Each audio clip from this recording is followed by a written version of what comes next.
Alright, hello. I'm going to take you along today as I make up some water kefir. I have some grains I've had for quite a long time, maybe 1 or 2 years, and they have been ignored in the cupboard, but they still look firm, and so we're going to see if we can revive those here. And then I also ordered some new ones just in case the old ones don't come around, but I suspect they will. So my new ones came with some instructions. I've had instructions before, but it's in a nice convenient format here.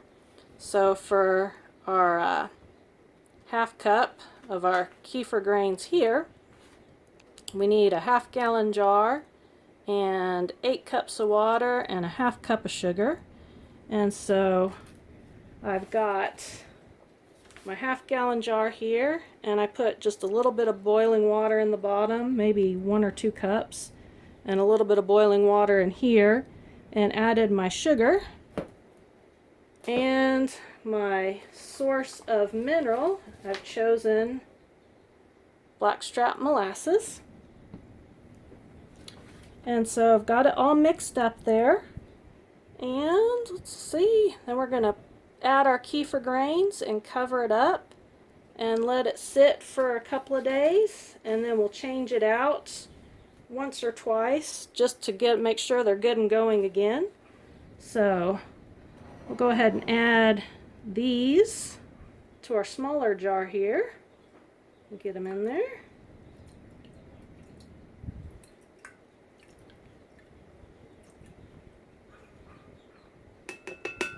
There we go. Got those there. Let's open up our new one. Add those here.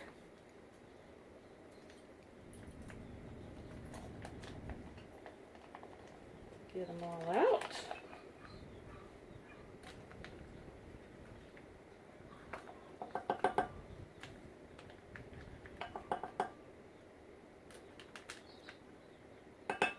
Alright, we've got them in our jar, and now we need a breathable cover. So I've got a couple of dishcloths here that we'll put over top of these. There we go. And wrap a couple of rubber bands around it.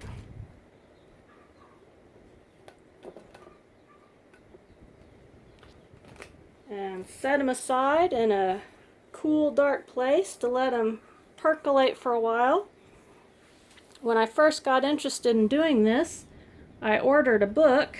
I'm sure there's lots of books you can read, but this has just happened to be one that I got, that this woman talks about how she helped heal her health issues with adding probiotic foods to her diet in the form of kefir.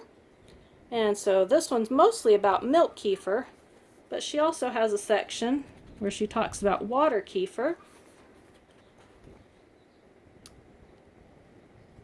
And let's see here. She says the benefits between milk kefir and water kefir may be similar. They have similar bacteria, but water kefir has about 1/3 of the probiotic diversity and potency of milk kefir. Has about 10 strains of bacteria. Both kinds of kefir have strains that are unique to each. For example, water kefir contains Lactobacillus halgardi, and it mainly consists of Lactobacillus, Lactococcus, Laconostoc, Acetobacter. Boy, those are some words for you. Water kefir also has a handful of yeasts, maybe 2 to 4 strains, which are similar to milk kefir. But it also mentions that it's a good one to introduce to people who aren't used to the strong flavor of fermented foods. I know things like kombucha have a much stronger flavor. I know my husband doesn't care for it. It kind of has a vinegar taste. But he loves the water kefir. After it's cultured, you can do a second ferment and add juice flavorings. There are several recipes we've tried before.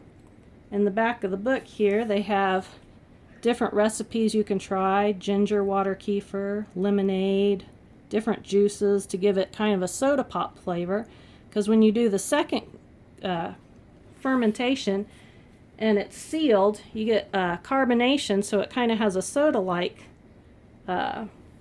feel in your mouth, which is a lot of fun without a bunch of the sugar. So anyway, there's our start to our next round of water kefir, and we will check back in with you another time about how this is going.